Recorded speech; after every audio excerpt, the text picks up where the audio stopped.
إن الحمد لله نستعينه ونستغفره ونؤمن به ونتوكل عليه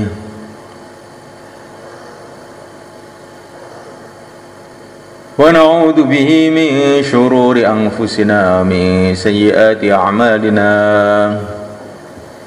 من يهدي الله فلا مضل له ومن يضلل فلا هادي له أشهد أن لا إله إلا الله وحده لا شريك له وأشهد أن سيدنا ومولانا محمدا عبده ورسوله اللهم صل وسلم وبارك عليه وعلى آله وأصحابه والتابعين لهم إلى يوم القيامة أما بعد فقد قال في كتابه الكريم قل إن الموت الذي تفرون منه فإنه ملاقيكم ثم تردون إلى عالم الغيب والشهادة فينبئكم بما كنتم تعملون.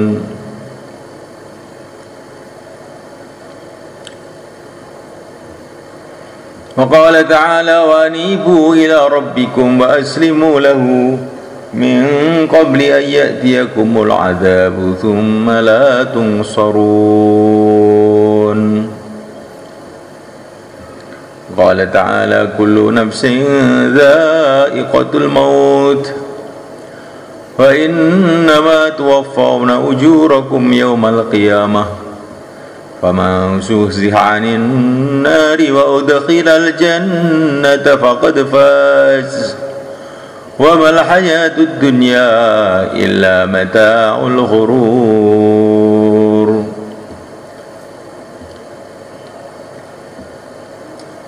Hadirin yang dimuliakan Allah SWT, kewajiban kita yang pertama yaitu usaha meluruskan iman, meluruskan keyakinan kepada Allah Subhanahu wa ta'ala.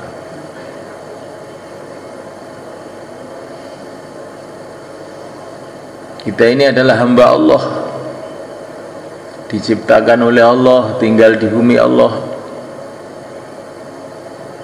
Maka kewajiban kita yang pertama kali adalah mengenal Allah.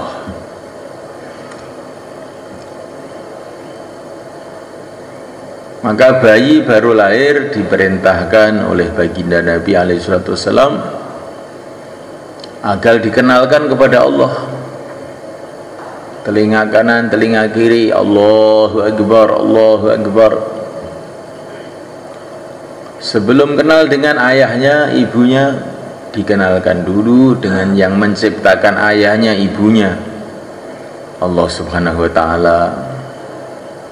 Sebelum kenal dengan dunia, dikenalkan dulu dengan pencipta dunia ini, Allah Subhanahu wa ta'ala. Bahwa Allah adalah Maha Agung. Allahu Akbar, Allah Maha Agung.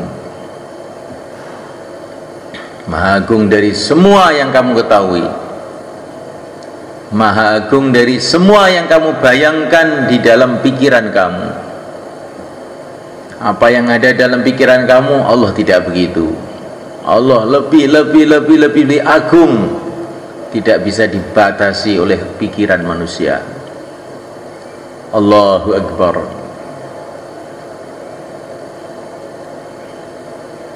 Allahu Ahad, Allah adalah yang esa, satu, tidak ada bandingannya.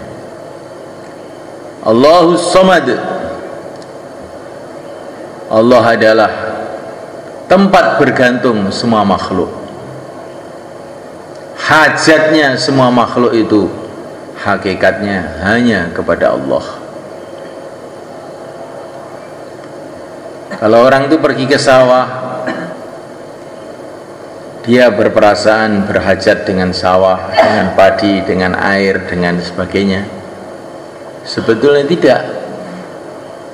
Sebetulnya berhajat dengan Allah, berhajat dengan pertolongan Allah. Dialah Allah yang mendatangkan sawah kamu, yang menciptakan sawah kamu. Kalau Allah tidak menciptakan sawah, mana ada sawah?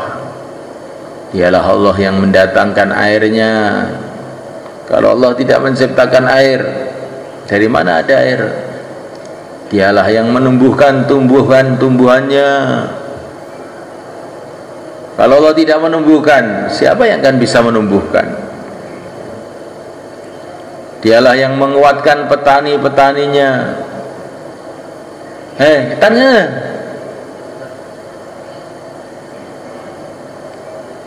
Ning ruane bayani so ngarep ngono, ora. Ndak gampang paham.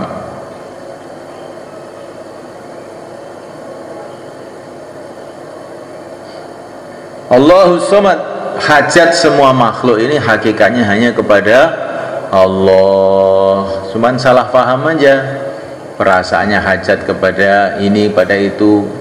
Bukan, perasaannya hajat kepada dunia. Tidak, kamu berhajat dengan yang menciptakan dunia. Perasaan kita berhajat sama kasih sayangnya istri kita. Sebetulnya tidak. Kita ini berhajat kepada Allah yang menciptakan kasih sayang di dalam hati istri kita.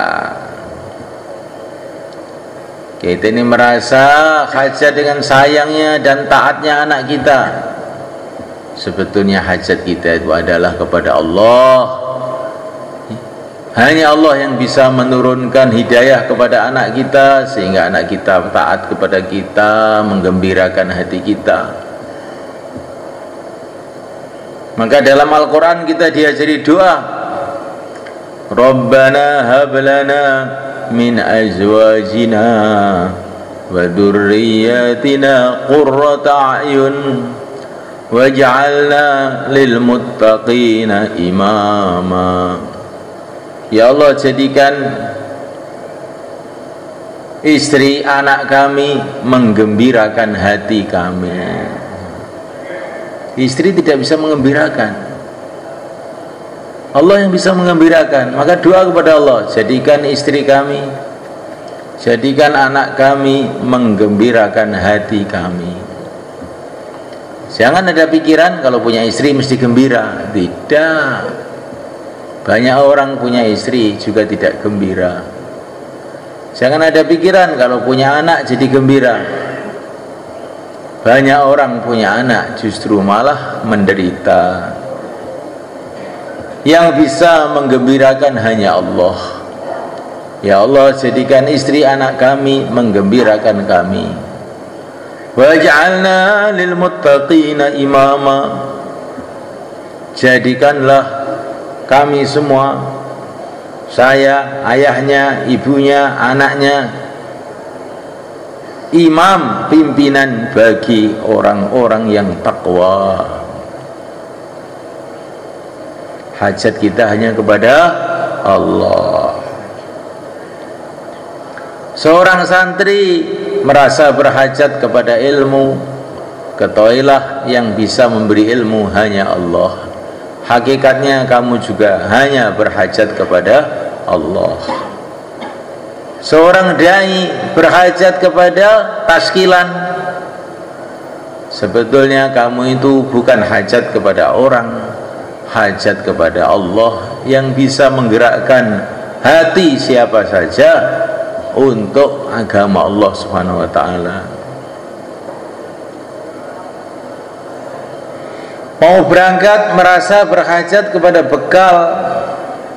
Hakikatnya kita ini berhajat kepada Allah. Hanya Allah yang bisa memudahkan bekal. Allah bisa saja berangkatkan orang tanpa bekal. Nabi itu Isra Mi'raj, jauhnya bermiliar-miliar kilometer, gak usah pakai bekal. Kalau Allah SWT memudahkan itu gak ada yang susah. Kalau Allah menyusahkan, tidak ada perkara yang mudah. Allahus Samad, hajat manusia hanyalah kepada Allah. lam yalid wa lam yulad. Allah itu tidak melahirkan dan tidak dilahirkan. Maksudnya Allah itu tidak seperti yang kamu bayangkan. Jangan sampai kamu terpengaruh dengan orang-orang Nasrani, katanya Tuhan punya anak, punya istri. Itu semua adalah kejahilan. Walam yakul lahu kufuwan ahad. Allah tidak sama dengan apa saja, tidak serupa dengan apa saja yang kamu bayangkan. Allah tidak di atas, tidak di bawah, tidak di dalam, tidak di luar. Di mana? Tidak di mana-mana. Sebelum ada mana-mana, Allah sudah ada. Sebelum ada tempat, Allah sudah ada. Sebelum ada luar, ada dalam, Allah sudah ada. Sebelum ada langit, sebelum ada bumi, Allah sudah ada.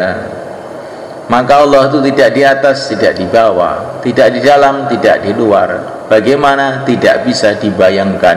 La ilaha illallah. Inilah kewajiban kita yang pertama dan yang paling utama. Kemudian kewajiban yang kedua adalah mengenal pimpinan kita, Nabi Agung Muhammad sallallahu alaihi wa ala alihi wasallam. Kita tidak akan bisa mendapatkan ridha Allah kecuali melalui jalan yang ditunjukkan oleh Allah, melalui utusan Allah, Nabi Agung Muhammad sallallahu alaihi wasallam. Maka setelah la ilaha illallah harus Muhammadur Rasulullah. La ilaha illallah tidak akan diterima kalau tidak ada Muhammadur Rasulullah. Maka bayi dikenalkan kepada pimpinannya. Pimpinan kamu bukan ayah kamu, bukan ibu kamu, bukan fulan, bukan fulan. Pimpinan kamu yang akan menunjukkan kamu jalan keselamatan hanya yang mulia Nabi Agung Muhammad sallallahu alaihi wa alihi wasallam. Asyhadu anna Muhammadar Rasulullah. Tidak ada manusia yang lebih berjasa kepada kita, lebih sayang kepada kita, melebihi yang mulia Nabi Agung Muhammad sallallahu alaihi wa alihi wasallam. Dialah yang membimbing kita untuk menjadi orang-orang yang diridhai oleh Allah. Dialah yang membimbing kita untuk menjadi raja-raja di surga Allah. Dialah yang membimbing kita untuk bahagia kekal abadi selama-lamanya. Rasulullah sudah dipanggil oleh Allah, tetapi ajarannya sudah disampaikan oleh beliau kepada murid-muridnya yang pertama, yaitu para sahabat. Para sahabat semua ajarannya telah didata lengkap oleh para imam-imam, Al-Imam Al-Bukhari, Al-Imam Asy-Syafi'i, Al-Imam Malik dan lain-lainnya. Dan terus tercatat rapi, terjaga sampai sekarang oleh para ulama-ulama yang ahlinya. Maka pelajarilah ajaran-ajaran Nabi ini. Ini lebih penting daripada pelajaran-pelajaran yang dipelajari anak-anak kita di sekolahan-sekolahan, kimia, fisika, biologi, matematika. Itu semuanya ilmu kecil. Ilmu-ilmu dunia ini ilmu kecil, seperti ilmu membuat sambal. Sambal itu apa? Cabai dicampur garam, dicampur bawang, kasih terasi, itulah namanya sambal. Begitu juga teknologi yang dibesar-besarkan manusia itu, besi campur aluminium, campur karet, campur ini, campur itu, campur bensin sedikit, oli sedikit, jadi sepeda motor, jadi kapal terbang, jadi apa, semuanya itu adalah ilmu sambal, ilmu meracik benda-benda. mati, habis, tidak ada gunanya. Ilmunya Rasulullah bukan untuk meracik benda-benda, ilmunya Rasulullah untuk membangun surga. Ilmunya Rasulullah untuk supaya kita jadi kekasih-kekasih Allah. Inilah ilmu yang terpenting dan harus dimiliki oleh semua orang. Kamu belajar apa? Saya jurusan kedokteran. Kamu jurusan teknik. Kamu jurusan komputer. Kamu jurusan agama. Ya, kamu tidak ada agama, neraka kalau nggak ada agama. Ya. Ilmu agama itu harus dipelajari semua orang. Nggak ada ini, saya jurusan teknik saja, saya bukan urusan agama saya yang pelajari. Jangan. Semua harus belajar agama menurut kemampuan masing-masing. Minimal 4 bulan tiap tahun. Insyaallah, kan? Nah, malaikat Allah Subhanahu wa taala. Nah, setelah itu, setelah kenal dengan Rasulullah, terus apa? Disibukkan umurnya siang dan malam dalam taat kepada Allah dengan cara Rasulullah. Ati'u Allah wa ati'ur Rasul wa ulil amri minkum. Itulah kesibukan kita. Taat kepada Allah, taat kepada Rasul, taat kepada pimpinan. Tapi bukan sembarang pimpinan, pimpinan yang taat kepada Allah dan Rasul. Kita ini keluar, ada amirnya, hari-hari musyawarah di masjid, di rumah, di markas. Itu kita keluar musyawarah. Untuk apa? Supaya hidup kita ini hidup taat, bukan hidup mengikuti maunya jidatnya masing-masing. Semua keburukan yang terjadi kepada diri kita, kebanyakan itu sebabnya karena kita ini nggak musyawarah. Ya nggak, malaikat? Kalau kamu keluar mau ke warung, musyawarah. Mau ke WC, musyawarah. Mau telepon, musyawarah. Nanti kan nggak maksiat. Ini kalau nyelonong, nah itu lama-lama maksiat nanti. Nyelonong lama-lama maksiat. Dakwah nggak mau musyawarah, akhirnya sifat ketaatan hilang. Kalau sifat ketaatan hilang, lama-lama nyelonong terus. Kalau nyelonongnya repot, ya. Akhirnya guling tabrakan. Maka semulaikan Allah Ta'ala hidup taat, hidup pakai pimpinan. Maka ada seorang nabi, seorang rasul.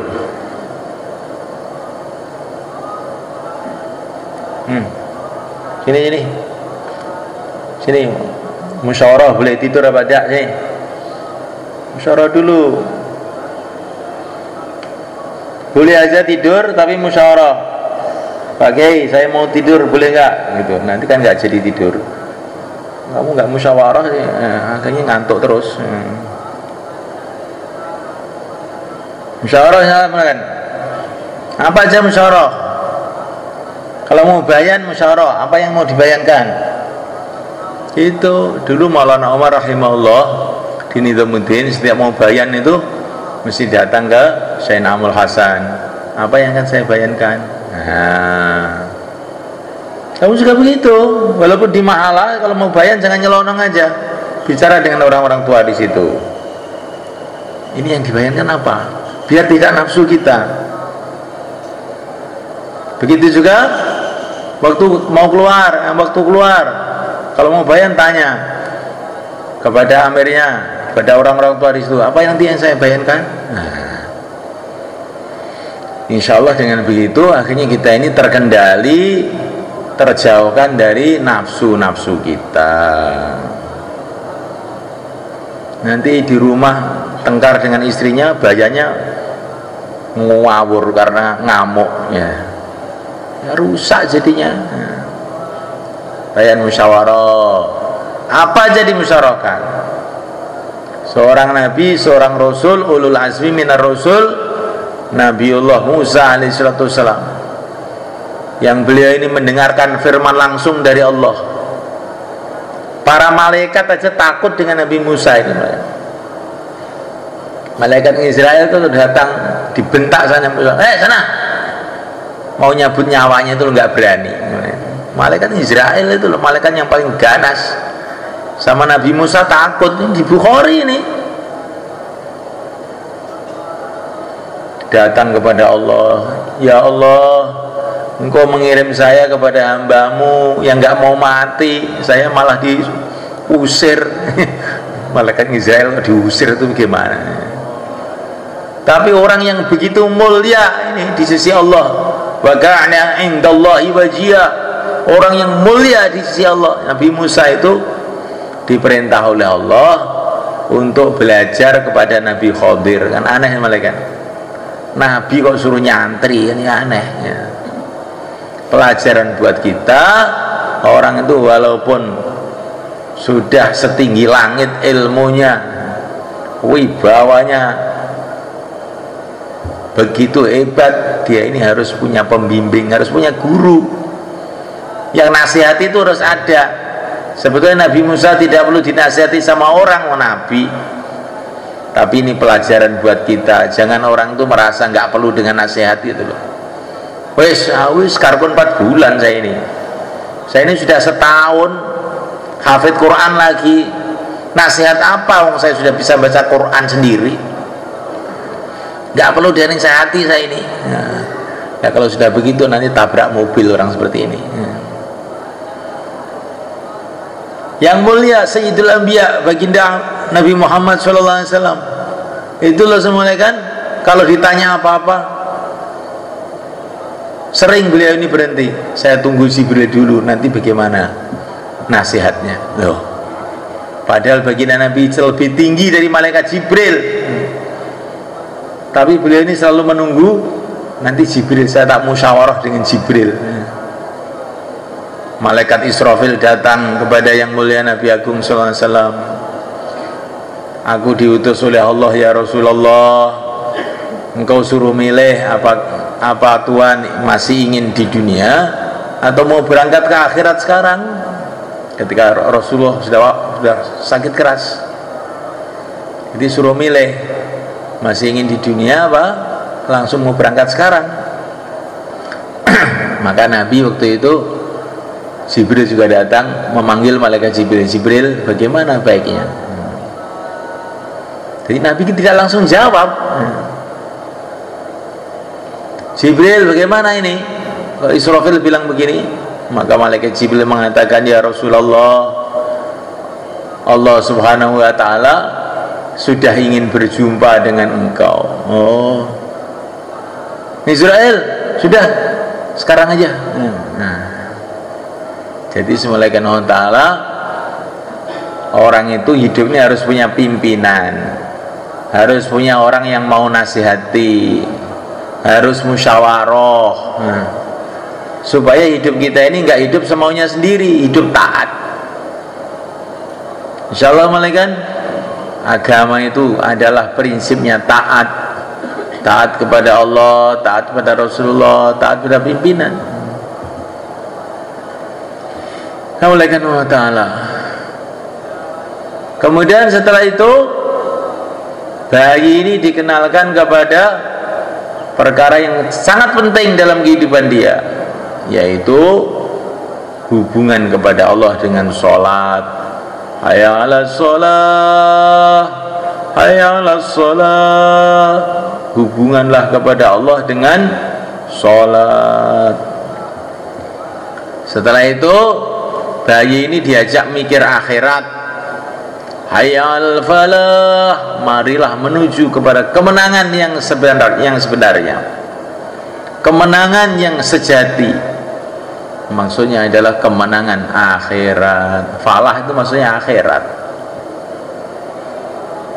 Falah itu keberuntungan. Kalau al-falah maknanya keberuntungan yang sejati. Keberuntungan sejati itu keberuntungan akhirat. Karena kalau dunia ini untung pun nggak sejati, dapat rumah, rumahnya akhirnya ditinggal, dapat anak, anaknya ditinggal, dapat istri, istrinya ditinggal, dapat kerajaan, akhirnya ditinggal juga. Keberuntungan yang abadi, keberuntungan yang sejati, keberuntungan akhirat. Ini bayi ini diajak mikir akhirat. Hayya 'alal falah, hayya 'alal falah. Terus kemudian diulang lagi, sebelum lupa diulang lagi. Allahu Akbar, Allahu Akbar, la ilaha illallah. Ini adzan ini dikatakan oleh Nabi ad-da'wah at-tammah, dakwah yang sempurna. Isinya apa? Keagungan Allah, kemuliaan baginda Nabi, hubungan kepada Allah dengan sholat, mikir akhirat. Jadi kalau kita ini kok bicaranya itu ada 4 unsur ini, berarti ini dakwah kita sempurna. Assalamualaikum. Setelah hayya 'alas shalah, hayya 'alas shalah, terus dibentuk sholat jamaah, ada imamnya, ada makmumnya, terus sholat. Begitu juga kalau kita sekarang ini mengajak kepada agama, terus dibentuk jamaah untuk belajar agama, ada amirnya, ada makmurnya. Insyaallah paling sedikit 4 bulan. Kalau kita ini bicara agama tidak ada tashkil, maka itu seperti adzan itu nggak ada hayya 'alas sholahnya, ya nggak ada, nggak sempurna. Atau ada hayya 'alas sholah tapi terus nggak sholat, habis adzan hayya 'alas sholah, hayya 'alal falah, terus pulang tidur. Nah, ini sama juga dengan kita bicara agama terus nggak bentuk jamaah untuk belajar mengamalkan agama. Maka yang hari ini mau keluar 4 bulan 4 hari tambah masa sisa masa, silahkan berdiri ke belakang. Monggo. Alhamdulillah.